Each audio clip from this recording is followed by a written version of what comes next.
Totoo kaya ang chikang may nililigawang yayamaning babae na taga Batangas si Daniel Padilla? Gaano katotoo na may bagong nililigawan daw itong si Daniel Padilla, say ng co-host ni OG Diaz sa Showbiz Update na si Ate Marina. Tanong lang naman ito, totoo ba na ang nililigawan ni Daniel Padilla ay isang rich girl na taga Batangas, dagdag niya. Say naman ni OG, hindi ako ang makakasagot niyan, dapat si Daniel yan. Saad pa niya, walang masama kung nanliligaw na ang kapamilya actor dahil single naman na raw ito.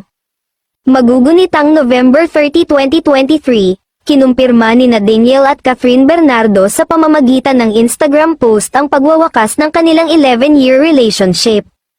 Samantala, madalas na namang mag-post sa kanyang Instagram account si Daniel Padilla.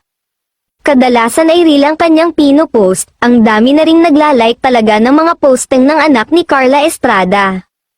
Sabi nga ng iba, hindi na lang daw solid Daniel fans ang nag-view, nagla-like sa mga post ng ex-boyfriend ni Catherine Bernardo.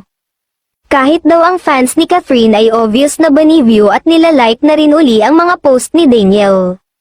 In fairness, marami pa rin naman kasing natitirang Kathniel fans, ang karamihan nga sa kanila ay umaasa pa rin, na in the future, kapag okay na ang lahat, ay pwede pa rin namang magsama sa proyekto sina Daniel at Catherine. Sa ngayon, support na lang daw ang Kathniel fans sa kanya-kanyang ganap ni na Daniel at Catherine, pero syempre, hindi rin may kakaila na may fans din sila na solid sa kanya-kanyang mga ganap ni na Daniel at Catherine.